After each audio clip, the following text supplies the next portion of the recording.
information coming in that at least identifies our 8 distinguished folks who are sitting in a row in front of you. It doesn't tell you too much about them, but what I'm hoping is that in the course of the conversation with you, they will tell you a little bit more about what they do, and more importantly, why, and the lessons of connected lives. If there's any theme, I think that connects these 8 folks is the extent to which the lives that they've lived have reflected a true sense of the values that drive them, and the translation of those professed values into enacted, into lived values. It's a powerful lesson. It's certainly something that we try to accomplish here every day, but to have these 8 folks attest to that goal is very, very reassuring.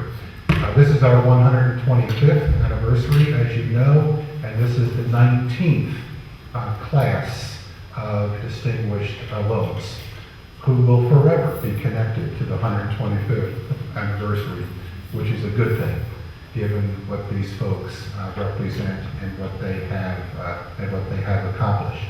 But not necessarily in any order. Let me just ask Corbin to wave at the group. Dino is the recipient of the award that the Alumni Association gives to recognize distinguished service with respect to the entire organization, and of course in the service of the university. And then sort of alphabetically, Bill Leverage over here from Agriculture, Robert Christofferson, Behavioral and Social Sciences, Prabhakar Palavachela, who thankfully allows us to address him as PK, is right here.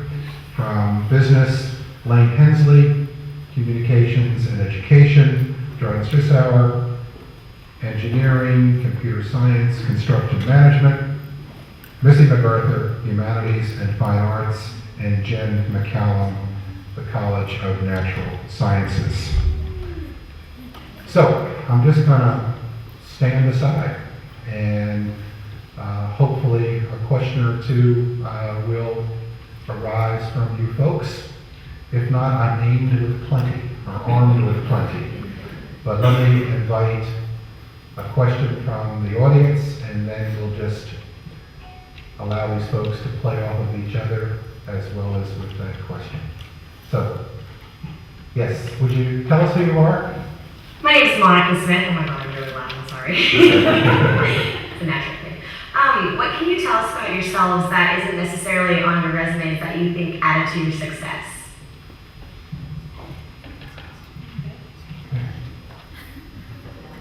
Well, I know throwing people off of bridges is not on Lane's resume. My wife. I write textbooks, and she's been a production assistant, a nature photographer, like a secret ingredient in the process. And so I'm here, but she would be there, and it's not explicitly mentioned in the CV. So I would say that partnership was key.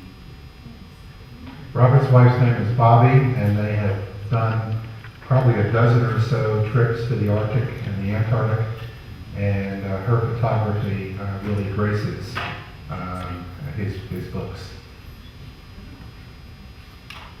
I would say dogged determination on whatever it is that you're doing and passionate about it, such that when everyone around you says you're nuts, that'll never work, and here's all the reasons why, you continue on. I agree with John. I think what he said is just spot on. I think being determined and setting your goals and making them happen, figuring out how to make them happen, and the critical thinking that you learn at Chico State really plays into that. And learning how to communicate is so important. And of course, I was an English major, but communicate, not only do you talk like I'm doing, but you really need to learn to listen. And if you can be a good listener, that's probably the hallmark of a good communicator. Well, I'll tell a weird factoid that I think is critical to my success, which is I'm an artist on the side, and I've been adamant about having a studio in my home my entire life.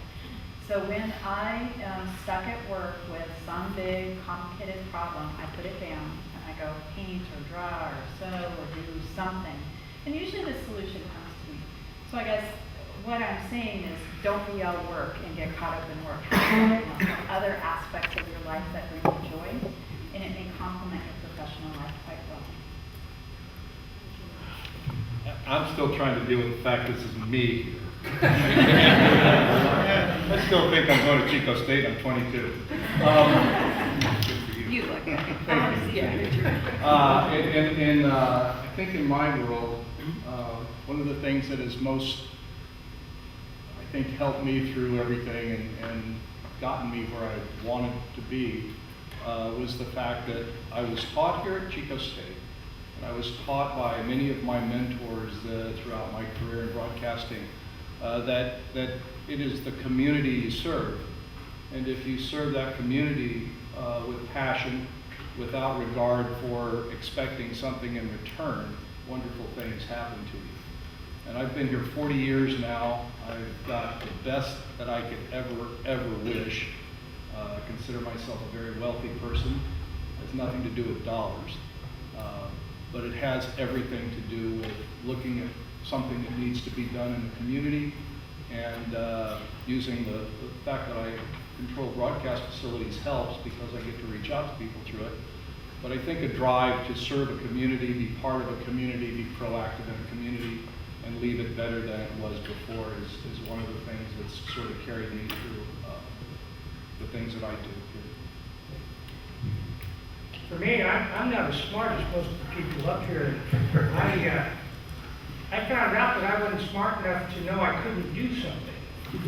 So if the idea came up that this would be a good thing to have, a nice part of a facility or a community event that we ought to get behind or push and establish, I didn't know I couldn't do that.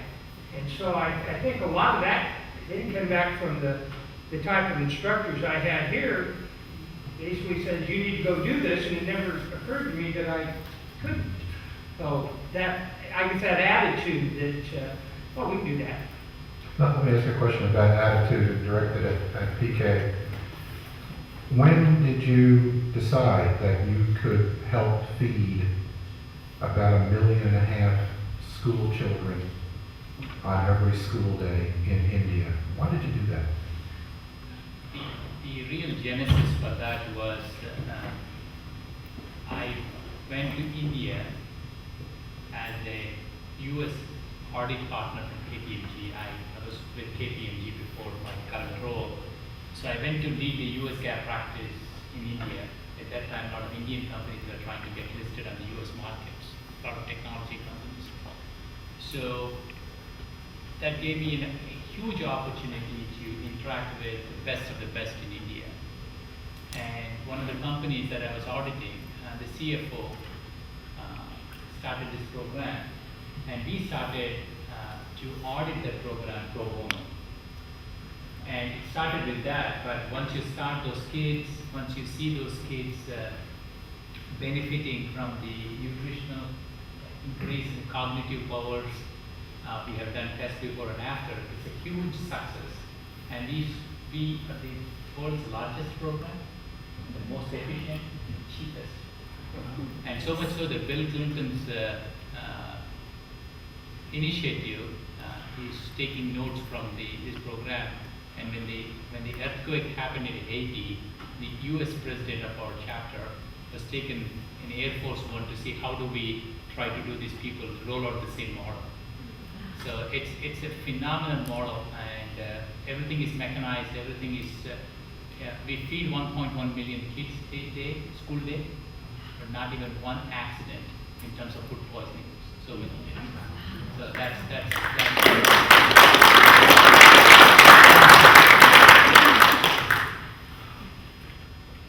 Let me follow up on the issue of servant leadership, which is, some of you have touched on that already. Lane, one of the things that you do is to build teams, particularly to work with philanthropic groups. Tell us a little bit about the notion of servant leadership and to what extent is that part of what you do, cultivating that sense? Yeah, well, let's see. So in the beginning, the question about the resume kind of ties into that for me. And if it were on my resume, it wouldn't say, Lane will never give up on something if he believes in it enough. And a long time ago, there's a couple little sparks in my life that happened. I was doing a park cleanup when I lived in Penn Valley, and a woman, Helen Weiss, says, "Doesn't it feel good to do something for your community?" There's no way she remembers saying that to me. I was 12 years old. And then I met another man once upon a time that just said, "It feels good to do good." And at some point, I started to open up my blinders and think, okay, how much value can I bring to the world? Is it really me that could do that? Am I a vehicle like the Spider-Man? With great power comes great responsibility, right? So you found yourself in a place of great power. So I found myself in a place where I had the relationships with companies, and I had opportunity with thousands of people at a time doing something, and I thought, well, why not have them do something I could give away at the end? And through a series of coincidences that I'm sure were not coincidences, I was able to take my passion of connecting people to then connecting something that was valuable beyond just the experience. So in my leadership seminars, we now build prosthetic hands as a part of a problem-solving, team-building thing, and we've donated 10,000 hands in 63 countries. One of my coworkers just landed in Zimbabwe today to land that, but on my resume it would also say, Lane's not afraid to be terrified pretty much every day, or at least once a week. With what you kind of said, for me, I created a workshop called Unrealistic Leadership, which is, like you said, like say something, everybody says you can't do it. So do you have the courage to see something and have everyone say that's unrealistic and think I'm on the right track? It's unrealistic to say you can feed 1.2 million people every day in India. That's unrealistic, right? I mean, if you've been to India, you would agree, but you've done that. So that's the spark I hope to light in people. I've been lucky enough to do that. I've given away 15,000 bikes in the last years to kids in need, and the last thing would be I won $36,000 on The Price is Right.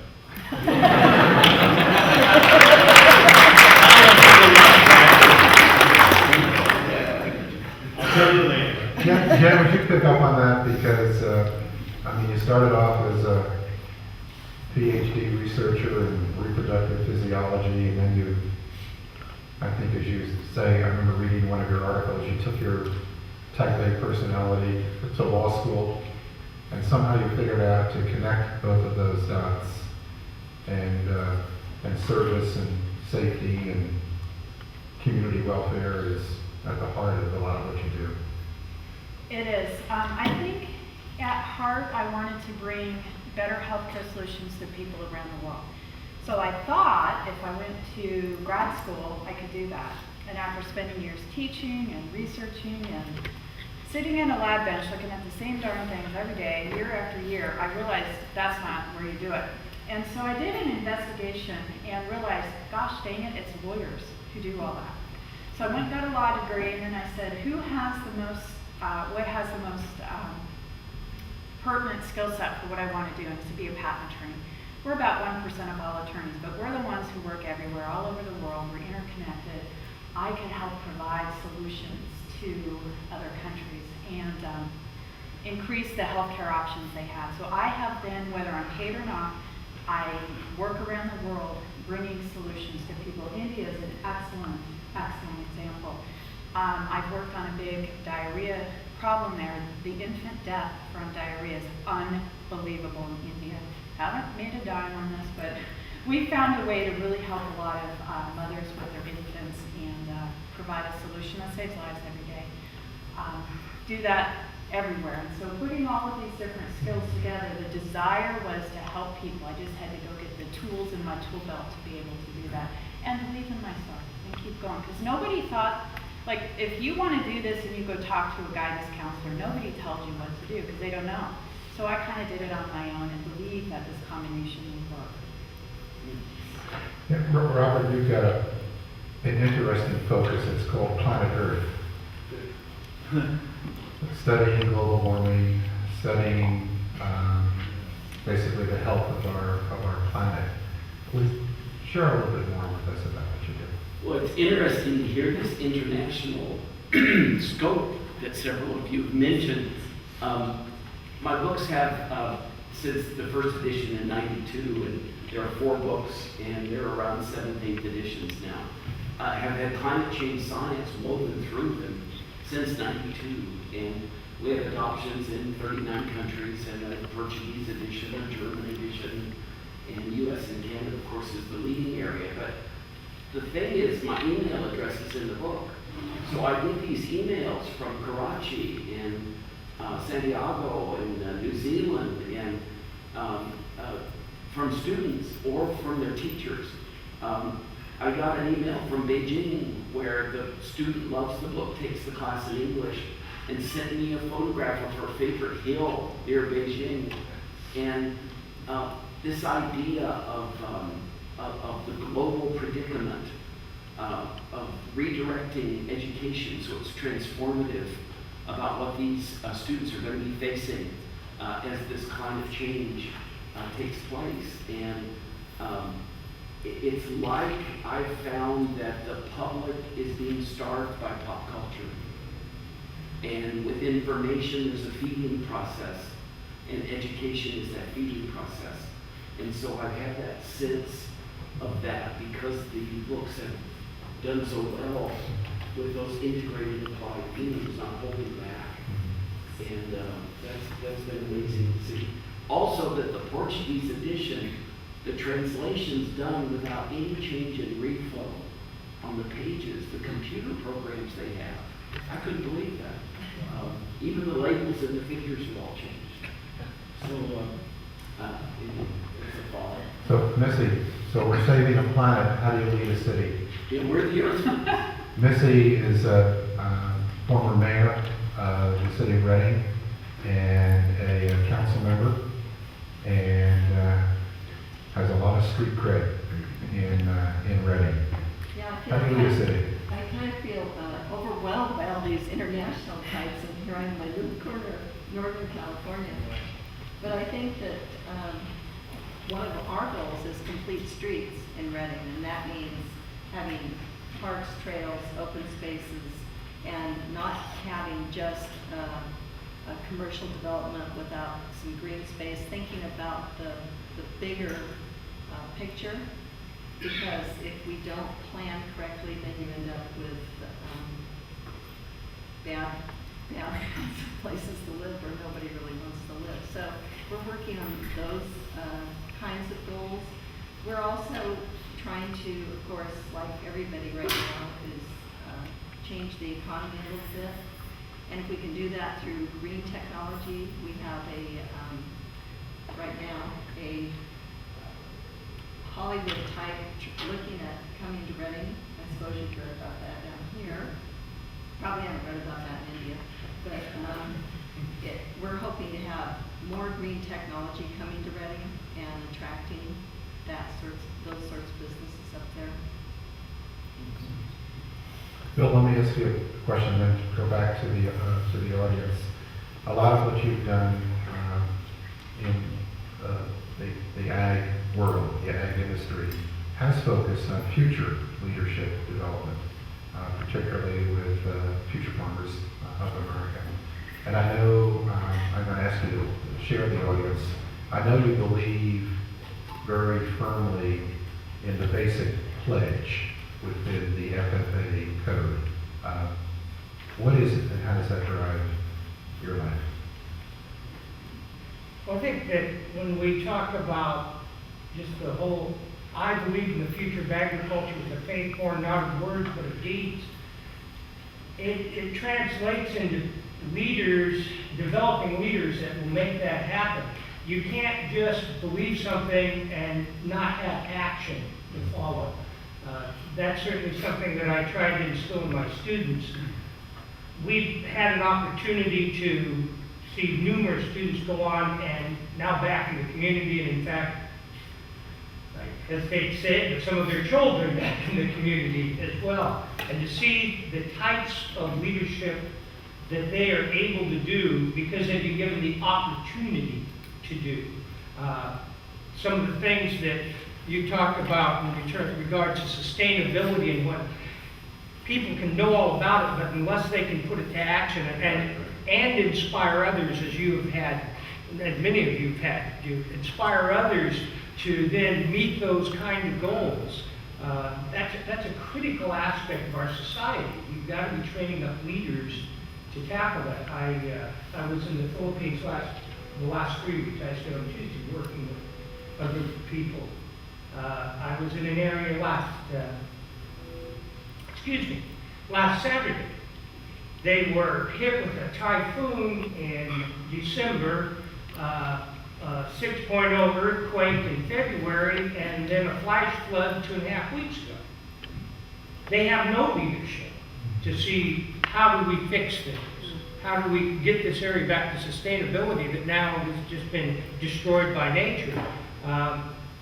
To be able to look at that and contrast it to what I see happening with my students, and not just my students, certainly with students all over the country, where they've had the opportunity for that leadership. And I have to credit Chico State a lot, those kind of things, giving students the opportunity to lead, to do things. And meeting with several of these folks today, these students, and they're our future leaders. I think that's where our future rests. Thank you. Another question?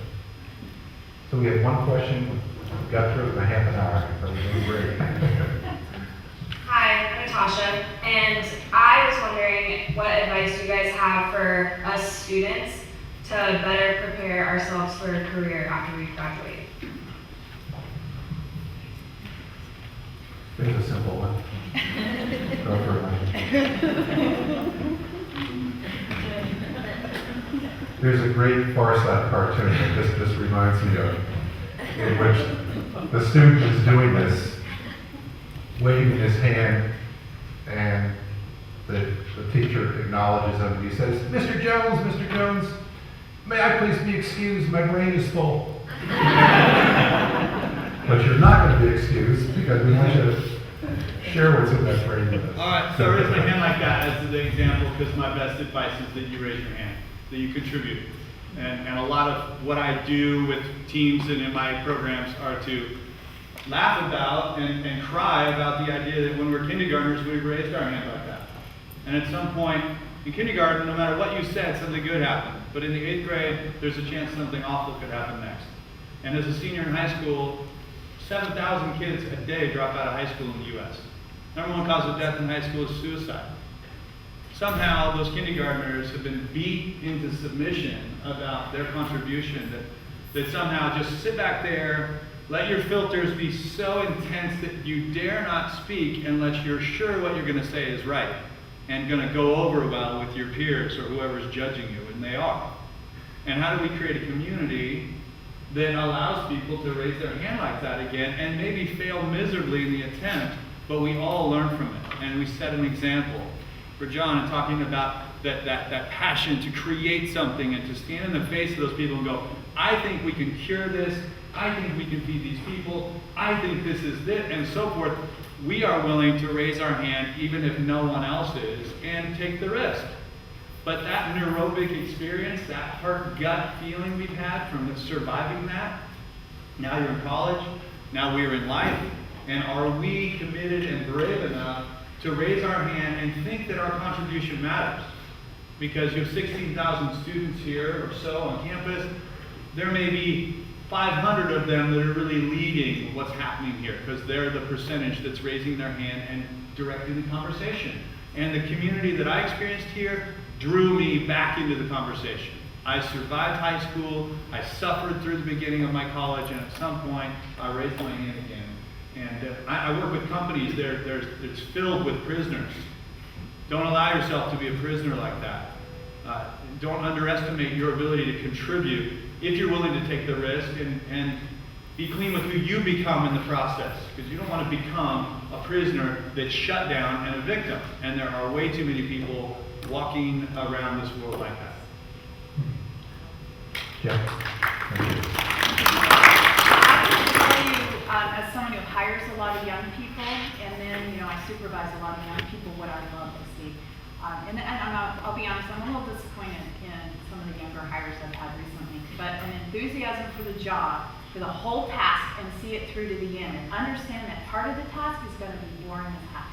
You know, you're just going to have to, through sheer determination, get through it. It's not going to be a good day. It may be stressful. It may be hard. You may not have the answers, but you know when the project's done, you're going to celebrate in that success. So people with tenacity who get all the way to the end of something, I love that. The other thing I absolutely love is just a great attitude. I mean, just a positive, friendly, happy attitude. Put the texting down. I don't want to see that cell phone in the office, on any project, anywhere. Just, again, a real happy attitude and a willingness to work. And someone who tries is worth a lot to me. Good is good enough in the corporate world an awful lot of the time. So even if you don't think you know how to finish something, or you don't know how to do it that well, give it your best shot and give it to me, because it's easier for me to clean something up than to start it from scratch, and I appreciate that. So the young people who actually just try, and they may get stuck on step 8, and there's 10 steps, that means an awful lot to me. They're going to rise up in my organization a lot faster than people who don't even try at all. And I am very disappointed at how many young people today don't even try. They don't start step 1. So even getting to 3 is better than none. And I don't think young people realize that. So take initiative, be happy, and love your job. Thank you. If this is going to be transformative education at Chico, pop culture is an egocentric, ego-imploded. The mall is supposedly a real place. And all the, I'm going down the hall now from the bathroom. I mean, okay. That transformative thing has to well up from within you. That has to come up from within you. You can't stand in the middle of Chico State and wait to get transformed. So it's an activist thing. Learning is a change in behavior. So take your college predicament, the courses, and develop a mental map of the flow of this century. The flow of this century, there's so much global change and globalization. And try and keep a perspective of the predicament with that to expand and not be ego imploded.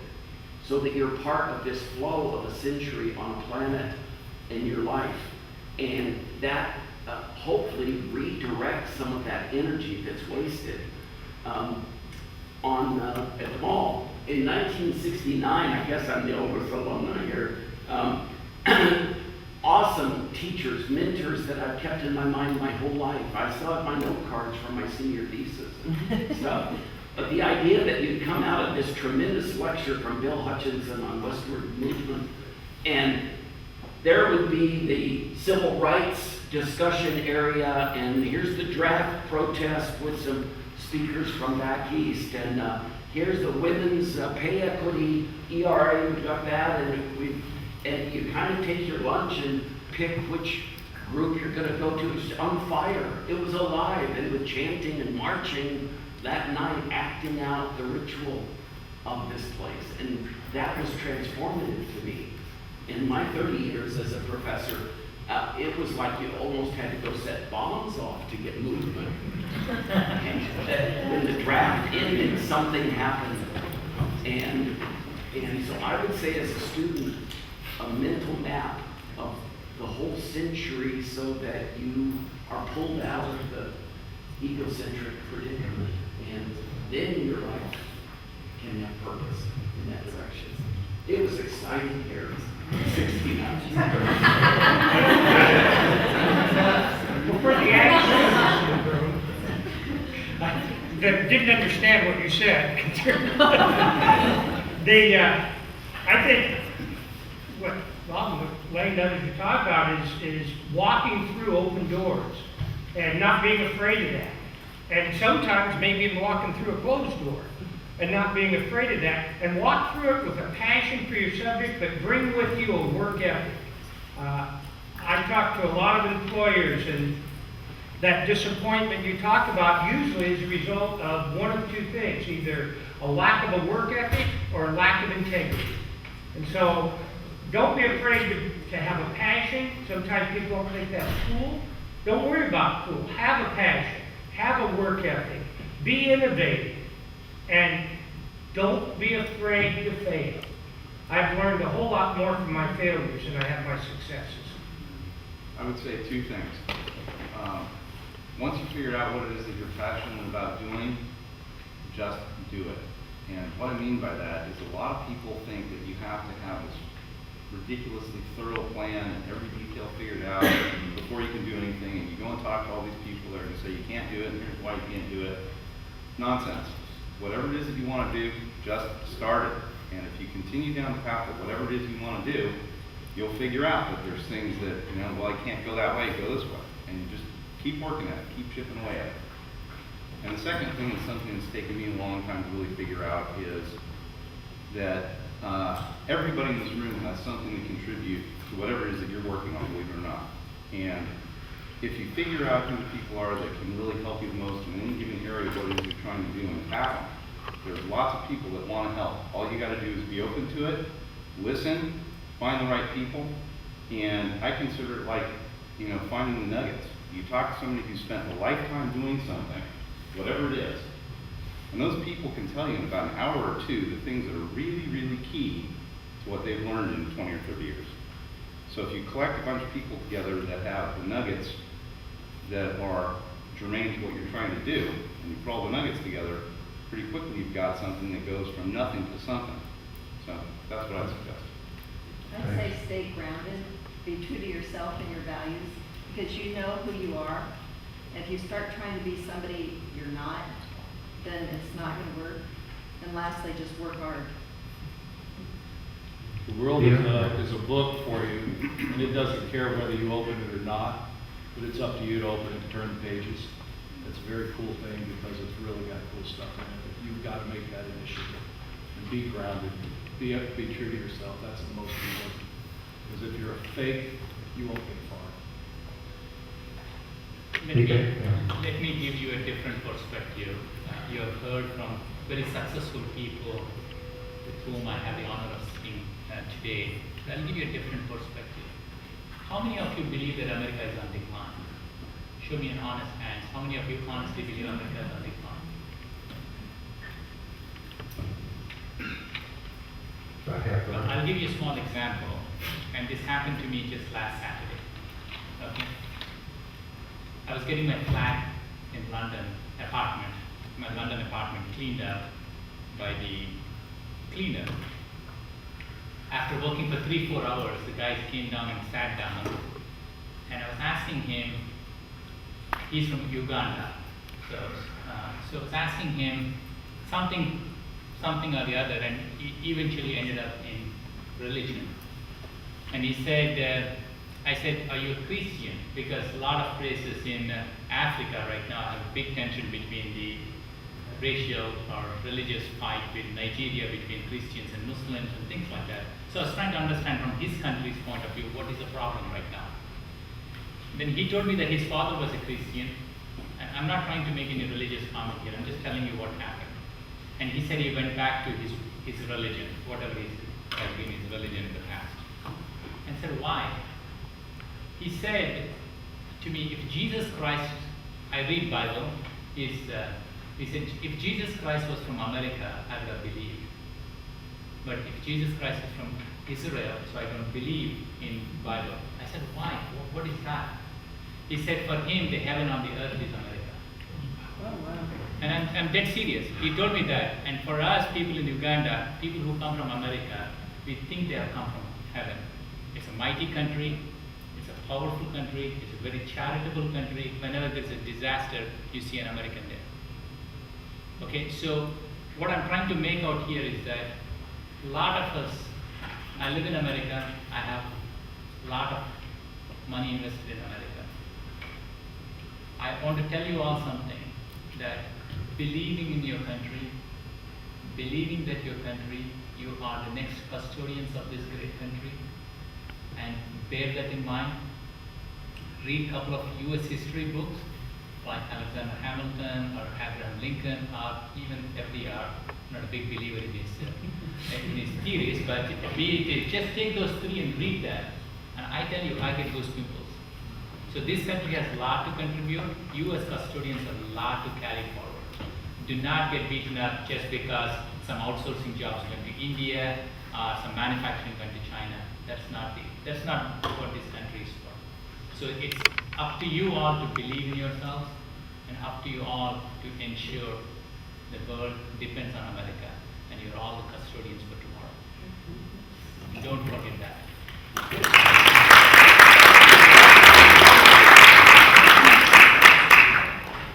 Let me cite a story from an American writer, Mark Twain, and I want you to. I'm going to relate a metaphor that he created in his book Life on the Mississippi, and ask you to tell me to what extent it rings true with you. In Life on the Mississippi, we have this riverboat captain, and he knows every inch of his boat. I mean, every screw, every nail, every lever, every rudder, everything.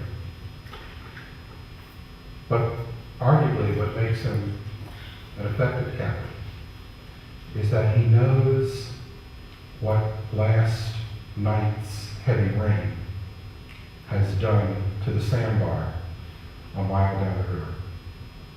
And he knows what last summer's drought has done to the bank of the river 5 miles down the river. So he brings this immense technical expertise, but he marries it with the ability to anticipate. He marries it with experience. He marries it with some, human qualities. Does that ring true? Is that a legitimate metaphor for learning, for education? Okay, don't just nod at me. Tell me why. Someone once said that good judgment comes from experience. Unfortunately, a lot of experience comes from bad judgment. So I think that the metaphor is there, but you're going to find out that sometimes that bank didn't react the way you thought it would. And that's where that technical experience comes in, because you knew what you thought you were going to do, and now you've got to adjust. I can imagine you've had moments on some of your research trips when a storm or a condition, changed. 40-degree pitch for 2 weeks Okay. on a little research boat. Okay. I would say that this intuitive idea of where you can critically think intuitively is to be outside of some false described box of yourself. To be locked into a persona that you project to others, to dissolve that, to dissolve the walls of the box so that you can intuitively perceive what's going. I would hope that boat pilot, that captain, knows the river, knows the thing, knows the sandbar, looks ahead, but his co-pilot is in security. That he knows he doesn't know. He knows that, but the river owns it. And the minute he, as a captain, would own that river that way, he's going to crash. So I think it's a combination of outside the box for intuitive thinking and insecurity. It offers very insecure appeal, and I know that co-pilot's there. I couldn't work if I didn't feel insecure. So something like that. That's exactly. I think what I just shared a minute ago ties right into that. The boat captain has the nuggets. So if you're trying to do something involved in that river, go talk to the captain. Say everything you need to know. think you also have to be prepared for the unknown. You gotta be flexible enough and not rigid to the point where all your history has told you the sandbar is gonna be where it is, but there's still things are not 100%. And you've gotta be ready to be flexible and change at the last minute if you have to. And be, either intuitive or, but prepared to do that. And I think that's also part of it. There, let me go back just a little bit to the comment that a number of you made, that that's about daring. Eudora Welty, a wonderful Southern writer, once said that we're all capable of daring. Even the most protected and secluded among us, because all serious daring comes from within. How do you bring to the surface that sense of daring that, if we believe Eudora Welty, is within all of us? Have a genuine sense of wonder. If you're walking across this group at the campus with your peer group, and there's a beautiful cloud, stop them and comment on it. And they go, oh, no, stand there and stare at it. Have a sense of wonder that you give up the authority of the wonder of that. And that starts the energy building up from within, I think. To be afraid of wonder, to be restricted that way, would keep it locked up. I think don't be afraid of change. I mean, I've reinvented myself how many times? I've been a PA on title company, a council member on board of trustees, on president's advisory board. And all of those paths have led me to a wonderful life. So don't be afraid that, okay, I majored in English and I can only stay with that. I use my English all the time, obviously, but don't be afraid to change. To say, gee, I really liked that then, but now I'm really interested in this. And that has to do with passions and interests, and feel free to explore. I think you don't not to be afraid of what your peers might think too.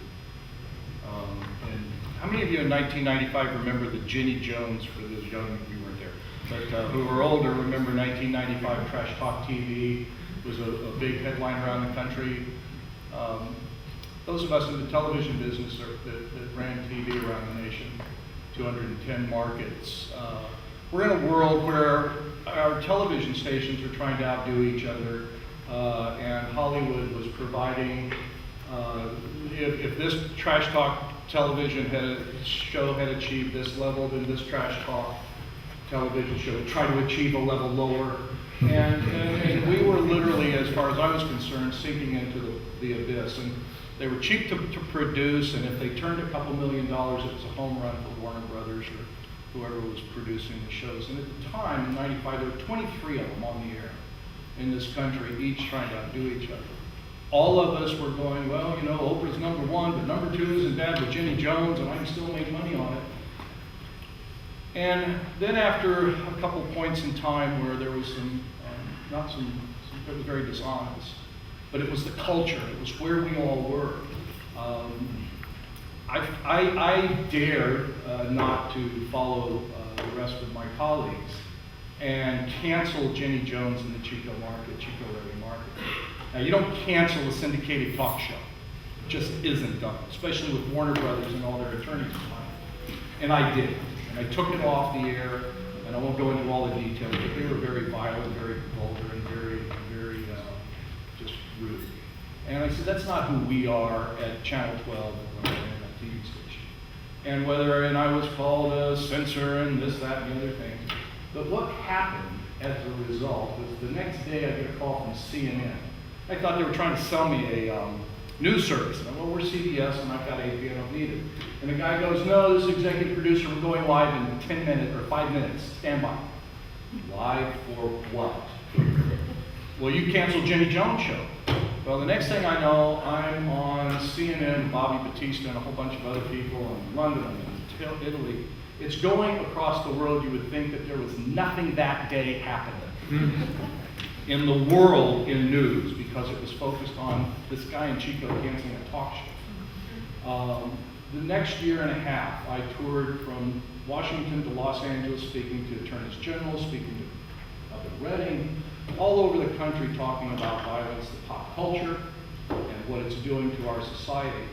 What was very interesting was that once I did that, almost every other general manager in the country followed suit and said, this is not who we are. Not saying that, each of us trying to do a better train wreck just wasn't the way we wanted. So the part of daring ended up being dare to step out and all of a sudden find out how many people are in support and in agreement with you. And literally, we literally changed the face of the CBS television network that following year, from trying to follow Fox TV to a network where you could watch the TV with your family up until about 10 o'clock. We called it Welcome Home to CBS. And then after that, we had a little more edgy and adult. But it happened because we took a chance here.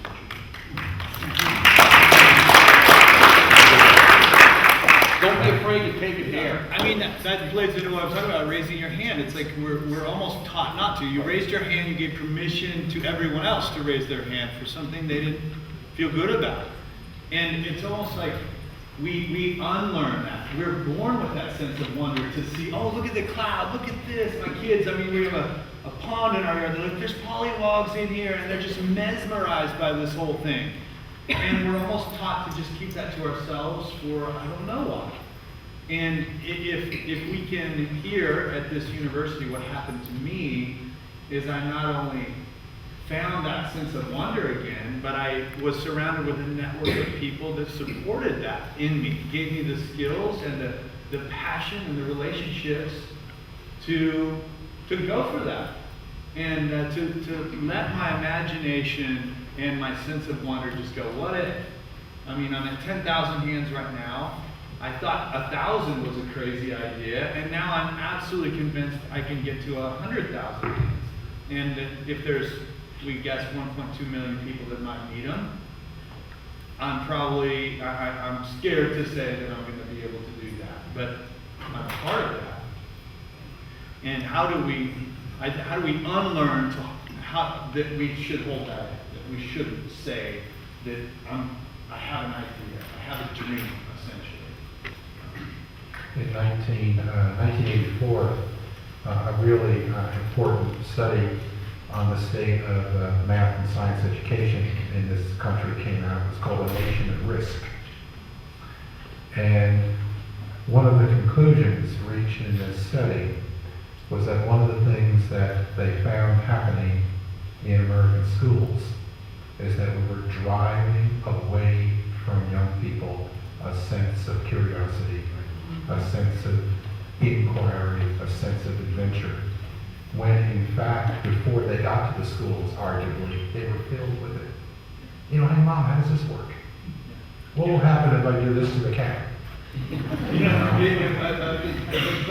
You were talking about the boat and the river, right? Well, the boat in my world is me, and I'm like, I have to work more on myself than anything. My business will follow, my dreams and all that stuff. So I'm working on myself. But at some level, that imagination, if I say, hey, here's what I want to do. I want to feed 1.2 million people. There's 100 people that are going to go, this is why that's not going to work. The river changed. This is it. And so there's a part of believing beyond evidence. When Roger Bannister broke the 4-minute mile, all of a sudden lots of people did. He believed beyond the evidence, and then he created evidence to support his belief. So many people look back, and all of their truths about what could happen is based on the evidence they're looking for about why. And we have to, at some point, believe beyond the evidence. There were points in my life where if you looked at the evidence of what was going on, there's no way I could accomplish what I have so far. And I almost believe that. And I think if we're talking about you all will have setbacks. At some point, there'll be evidence that it won't work. But you believe beyond it, and then you create the evidence to support it. And I think that's what these teachers or these parents or whoever's doing it, at the minute they present the dream, they go, well, here's why that's not going to happen. And we're letting that sink into us.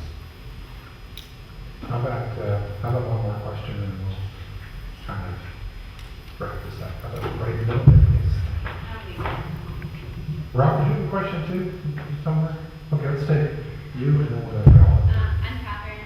I've been told a couple times that the first job I get after college will kind of make or break my career.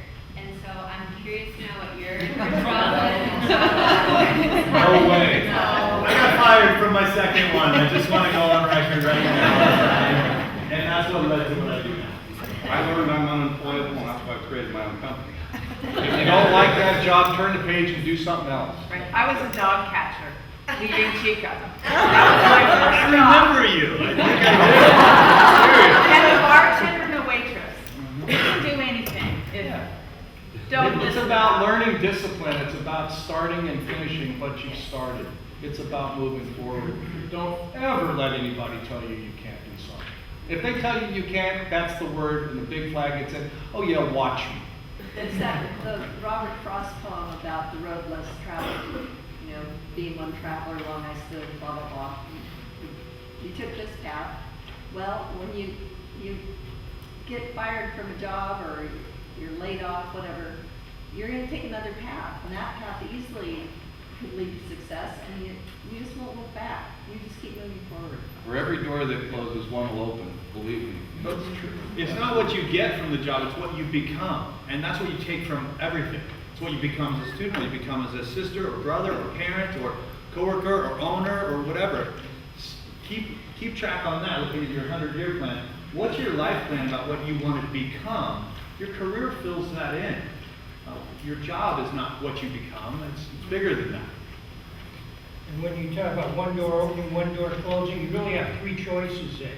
You can either stay where you are and not wonder should I walk or what. You can walk through the open door, or you can get a battering ram and knock down that closed one. I love it when somebody says, oh, you're so lucky to have that 8th edition.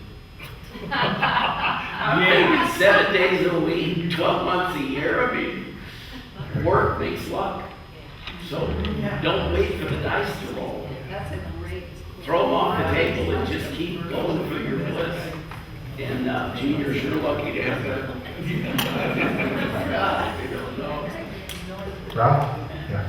What single interaction with a faculty member, staff member, or another student do you stick in your mind from your Chico State experience? Mine was Dr. George Benson and Dr. George Rogers. But Paul got me the other day with me. 40 years ago, got me started in radio. He said I had a nice voice. Come over here and you can do this. And he said, tonight you're going to go on KCHO as a disc jockey. And he said, the guy ought to train you and everything. And I walked in, the guy said, that's the turntable, that's the microphone. See ya. I was trying to read the label on the microphone. Around. It was a disaster. But it was those two guys that pointed me in the direction and said, you can take hold of a very, very powerful tool to do some really cool things with. So those two men. I was in computer science school in the 80s here, and I was already in the business that I started my junior year.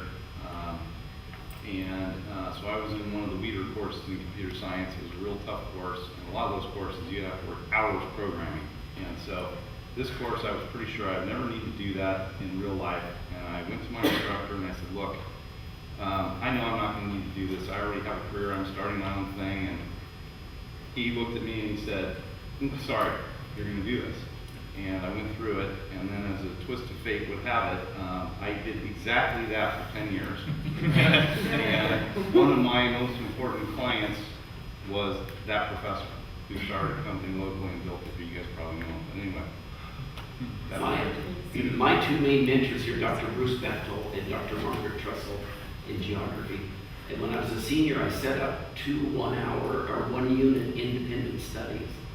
And I went to Dr. Bechtel and I said, I want to go through the rigors of a senior thesis. And so I got the Berkeley Olive Co-op over by Orville. And I worked on a senior thesis. When I got to grad school, I just took that toolkit and there was the master's program. Everything fell in place. With Dr. Trussell, I went in and I said, I want a 1-unit special study, independent study. And I want you to take me through the writings of Carl Sauer, who's a famous geographic scholar. Those two people, to this day, those interactions, they're right there, fresh, right on the front of the workspace.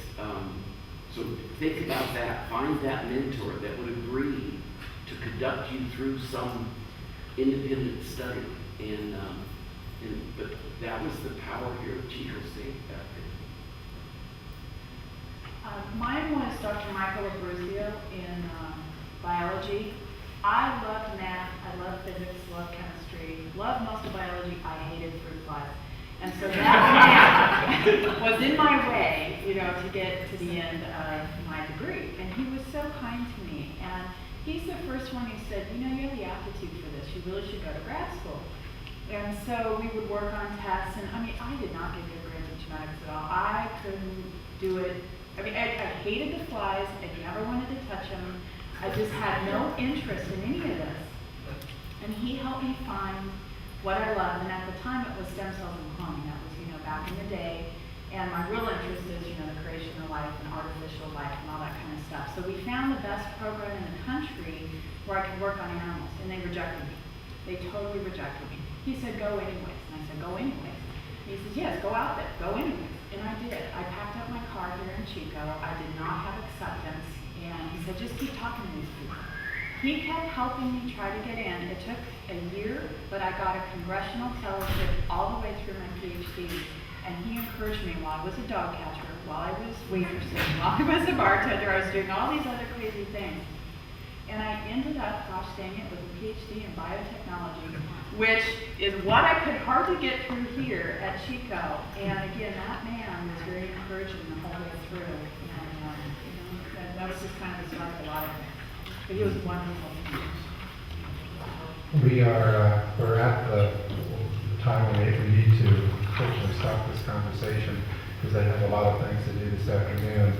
But I'm really struck by one message in particular. Every one of you, in one way or another, has acknowledged some things that we can't control. We can't control it. We can't control what happens in the state budget in Sacramento, or the weather, or even luck. But we can control attitude and effort. And your stories.